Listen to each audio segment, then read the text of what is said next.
Hello class, good morning. So in the last lecture we have completed production function chapter, okay, the relation between TP, MP, AP.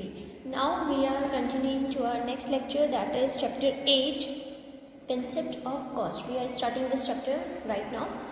So before starting this chapter, I just want to give you some instructions regarding COVID-19. Please wear your mask whenever you are going out from your house.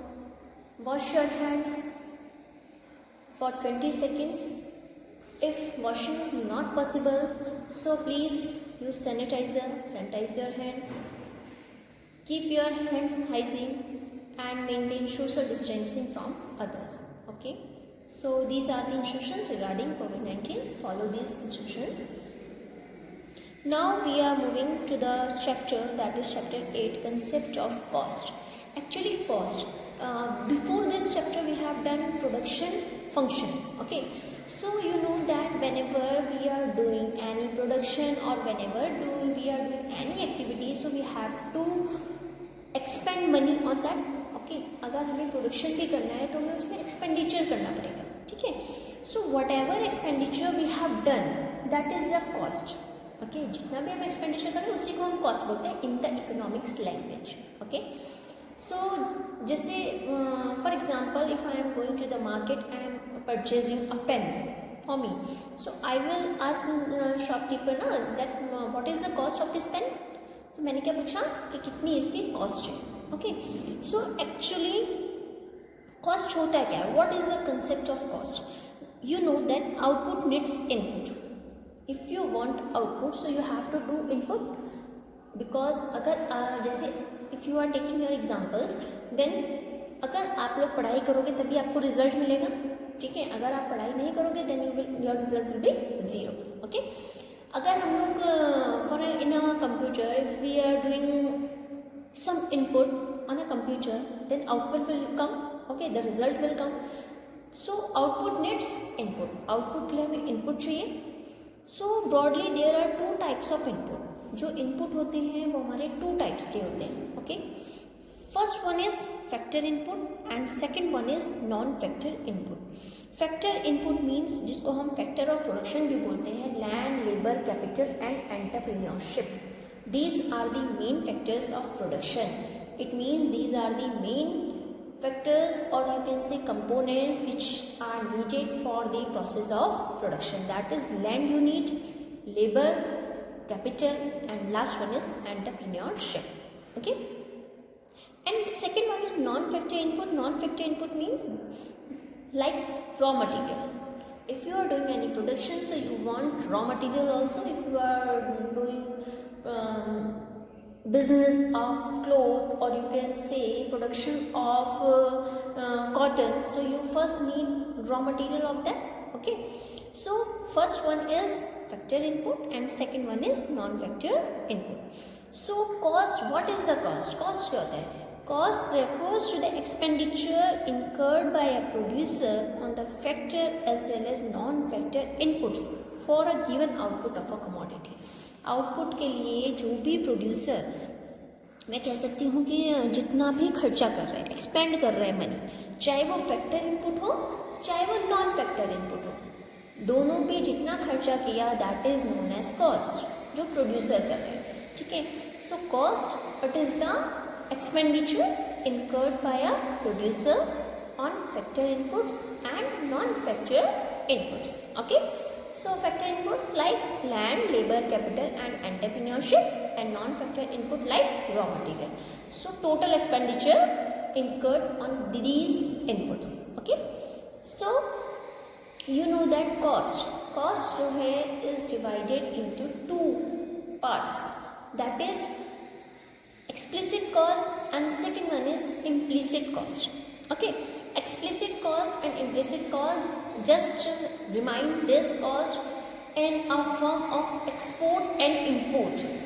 Like export means whenever goods are going out from our country, and import means whenever goods are coming from other country to our country. Okay, तो export में जब हमारी country से सामान बाहर जा रहा है, that is known as explicit, मतलब बाहर गया. Export and इम्पोर्ट मीन्स जब अंदर आ रहा है। तो same is with cost, like expenditure incurred by the producer on the purchase of input from the market is called explicit cost। देखो जब मैं प्रोडक्शन कर रही हूँ, if I am doing a production, so I want some inputs which have to be bought from the market, okay, and I will use some are my self own input, like for a आपको पता है कि जितना भी जो producer होता है वो कुछ अपने इनपुट्स यूज़ करते हैं, कुछ मार्केट से खरीद रहा है। तो जो वो मार्केट से खरीद रहा है उसके लिए जितनी पेमेंट कर रहा है, उस पर जितने एक्सपेंडिचर कर रहा है, that is known as explicit cost, क्योंकि वो जो पैसे हैं वो हम बाहर पे कर रहे हैं, ठीक है। सेल फोन में क्या हो जाता है, इम्प्लिसिट में क्या होता है, जो प्रोड्यूसर अपनी सेल फोन इनपुट्स पे खर्चा कर रहा है, एक्सपेंडिचर कर रहा है, that is known as implicit cost, okay. Expenditure incurred on the self own inputs, that is known as implicit cost. जैसे सपोज फॉर एग्जांपल मैं कह सकती हूँ कि मेरे पास मुझे प्रोडक्शन करना है, ओके। तो प्रोडक्शन करने के लिए मेरे पास लैंड मेरी अपनी है, लेकिन और मेरे पास लेबर नहीं है, या सपोज मैं कह रही हूँ मेरे पास फैमिली लेबर अपने हैं, मैंने घर के जो फैमिली है उन्हीं को लेबर की तरह एज अ लेबर मैंने यूज़ कर रही हूँ, लेकिन जो और चीज़ें होती हैं वो सब मुझे बाहर से लेना है, सामान मुझे बाहर से लाना है, सिर्फ मेरे पास लैंड है और लेबर है, ठीक है। लेकिन जो अगर सपोज मैं कह रही हूँ मुझे वीट का प्रोडक्शन करना है, तो वीट के लिए मुझे जितना सामान चाहिए होगा वो सब मुझे बाहर से लाना पड़ेगा, खाद होती है, जो भी मैन्योर वगैरह यूज़ होता है वो सब मुझे बाहर से लाना पड़ेगा, ठीक है। तो लैंड मेरी यूज़ हो रही है, तो लैंड पे अगर मैं कोई खर्चा कर रही हूँ, कुछ उसमें एक्सपेंडिचर कर रही हूँ, तो वो मेरी सेल फोन इनपुट हो रहा है ना, सेल फोन इनपुट है, तो यानी कि that is known as implicit cost, क्योंकि वो पेमेंट मैंने बाहर नहीं करी है, जो एक्सपेंडिचर करा वो मेरी अपनी लैंड पे रहा, ठीक है। लेबर क्या है, लेबर मैंने अपनी फैमिली के मेंबर्स को लगाया है, तो लेबर को जो वेजेस देनी थी वो भी मेरी घर की है, वो वेजेस नहीं जा रही है, पे नहीं करनी पड़ रही है मुझे, क्योंकि लेबर मेरी घर की है, तो मैं उनको वेजेस पे नहीं कर रही हूँ, ठीक है ना। तो वो भी मेरी इम्प्लिसिट कॉस्ट के अंदर आ रही है। लेकिन एक्सप्लिसिट में क्या होता है, जैसे सपोज मैं कह रही हूँ मैंने वीट के लिए, वीट वगैरह के लिए, प्रोडक्शन के लिए जितना मैन्योर है, खाद वगैरह जो होती है, बीज होता है, whatever we are buying from the market, तो मार्केट से जो मैं लेके आ रही हूँ, जो मैं उसके लिए खर्चा कर रही हूँ, जो मैंने उसके लिए पेमेंट कर रही हूँ, जो भी उसमें एक्सपेंडिचर कर रही हूँ, तो वो मेरा एक्सप्लिसिट होगा, क्योंकि उसमें पैसे मेरे से कहाँ गए, बाहर गए हैं, ठीक है। So this is the main difference between explicit cost and implicit cost. Explicit expenditure incurred by producer on the purchasing of inputs from the market, अगर हम मार्केट से खरीद रहे हैं। लेकिन इम्प्लिसिट में क्या है, expenditure incurred on the use of self own inputs is called implicit cost, okay. तो ये इन दोनों में डिफरेंस होता है। अगर मैं कह रही हूँ you have to find total cost, मैं कह रही हूँ भाई मेरे को टोटल कॉस्ट कितना हुआ, मैंने प्रोडक्शन किया तो मेरा टोटल कॉस्ट कितना हुआ, तो जो भी मेरा एक्सप्लिसिट कॉस्ट था, जो भी मेरा इम्प्लिसिट कॉस्ट था, दोनों का जो सम अप निकलेगा that will be my total cost. क्योंकि अगर मुझे टोटल कॉस्ट कोई पूछेगा तो मैं क्या बताऊँगी, यही तो बोलूँगी कि भाई जितना मेरा लैंड पे खर्चा हुआ, मैं जब पूरा खर्चा लगाऊंगी तो पूरा एक्सपेंडिचर काउंट करूँगी ना, कि मैंने लैंड पे अपना इतना लगाया है, वेजेस में इतना देती, लेकिन इतने पैसे मेरे बच गए हैं, तो वो सारा मेरा एक्सपेंडिचर माना जाएगा, यानी कि वो टोटल कॉस्ट इंक्लूड होगा, ठीक है। So it is significant to do that in economics, cost को हम is always measured as opportunity cost, cost को हम हमेशा अपॉर्चुनिटी कॉस्ट की तरह मेजर करते हैं in the language of economics, okay. So we know that opportunity cost of an activity is measured in terms of total sacrifice involved in undertaking that activity. As I told you that wages जो मेरी हैं, wages मैंने अपने घर की labour लगाई थी, तो मेरे को wages पे नहीं करनी पड़ी, तो वो मेरा एक तरह से सेक्रीफाइस हुआ, ठीक है। तो जितना भी मेरा टोटल एक्सपेंडिचर हो रहा है एक्सप्लिसिट पे, इम्प्लिसिट पे, that will be my total cost, okay. So this is the concept of cost, okay. Now see, one example is here that leaving a job of rupees 40,000 per month and awaiting his tenant who was paying rupees 50,000 per month for the factory premises, an entrepreneur undertakes production of garments. He pays rupees 10 lakh for the purchase of inputs. So find cost of production in terms of explicit cost and implicit cost, okay. मतलब self input हुआ कि मैंने 40,000 जो मेरे को job मिल रही थी वो मैंने लीव कर दी, जो मैंने किराएदार रखे थे evicting his tenant means those who are living in rent, okay, जो रेंट पे रहते थे उन्होंने भी जो 50,000 वो था वो भी उन्होंने लीव कर दिया। अब क्या हुआ कि 10,000 पे कर रहा है वो for the purchase of inputs के लिए। So you know that total cost is sum of explicit cost and implicit cost. So what is cost, explicit cost here? That is payment to others, जो मैंने payment करी ना दूसरों को for payment purchase of inputs, यही बताया था मैंने भी आपको, for purchase of inputs, that is कितना था, ₹10 लाख पे करा मैंने।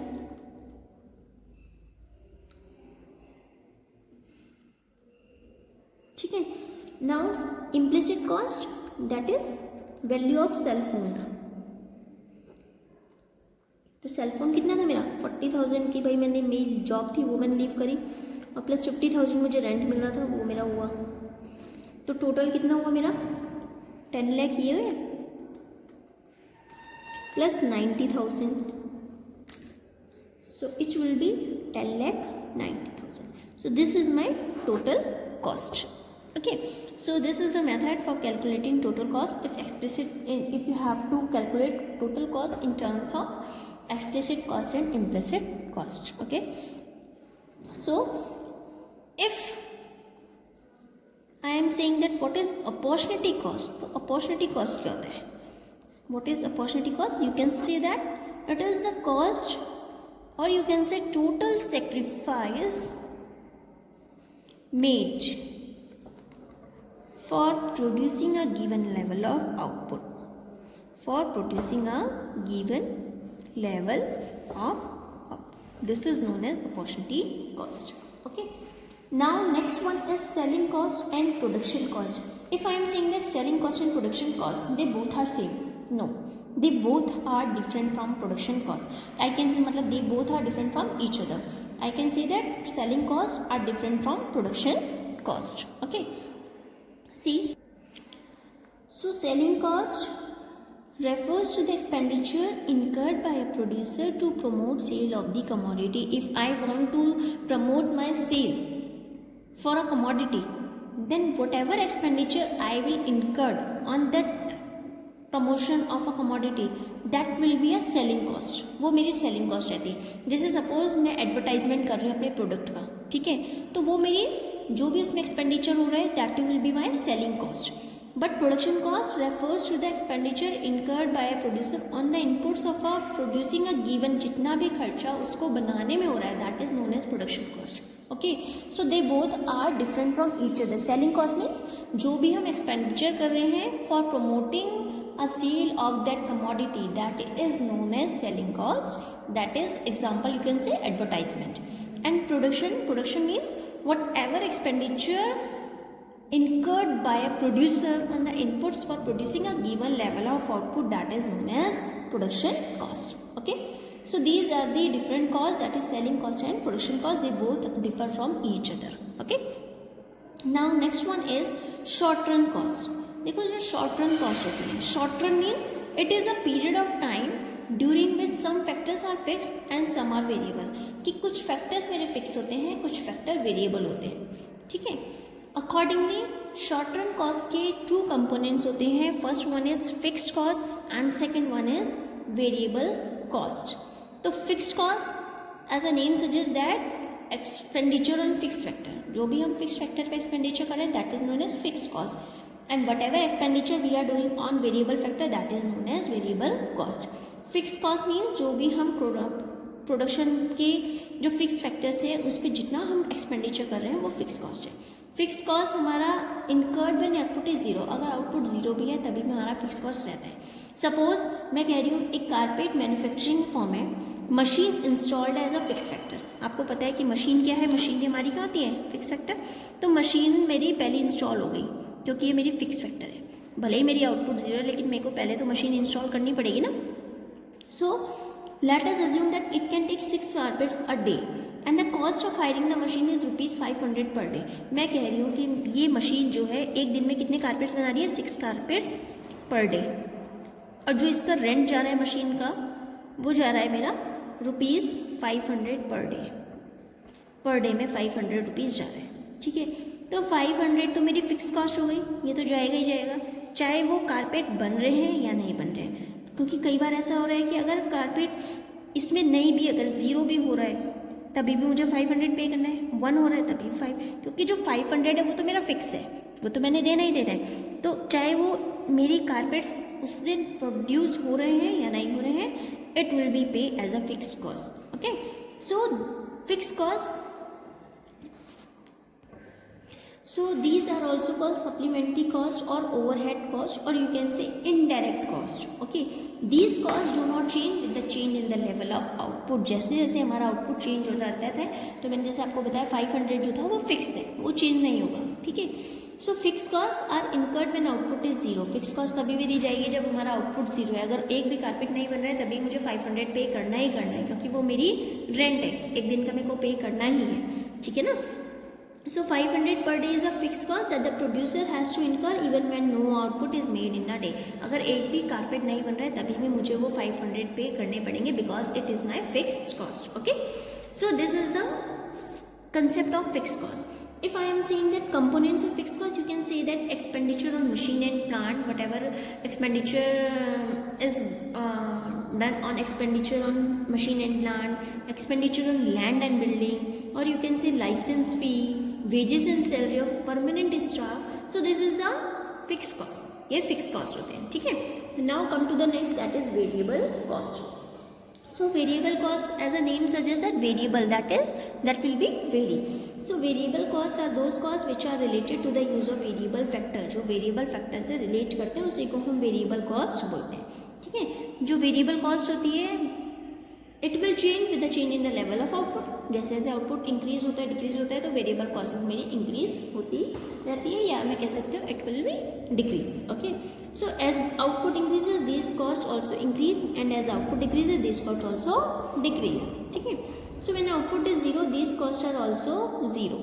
These costs are also called prime cost or direct cost। okay, you can see that components of variable cost are cost of raw material, wages of casual workers, expenses on electricity, wear and tear expenses। these are all the components of variable factors। okay, so now after this I will tell you about some topics like average cost, average variable cost, total variable cost। so I will explain these topics in our next lecture, and please make these notes in your fair notebook also। okay, thank you class।